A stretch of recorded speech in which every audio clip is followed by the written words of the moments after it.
পবিত্র কোরআনে কারীমে হযরত ইব্রাহিম সম্পর্কে আল্লাহ পাক বলছেন, ওয়াজকুর ফিল কিতাবি ইব্রাহিম ইন্নাহু কানা সিদ্দীকান নাবিয়্যা।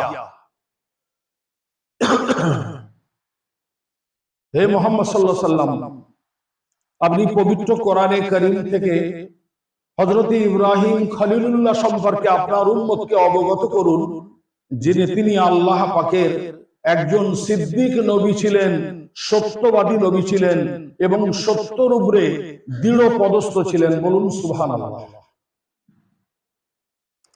পবিত্র কোরআনে কারীমে হযরত ইব্রাহিম খলিলুল্লাহ সম্পর্কে নিজেই আল্লাহ পাক বলেছেন, ওয়াত্তাখাযাল্লাহু ইব্রাহিমা খলিলা।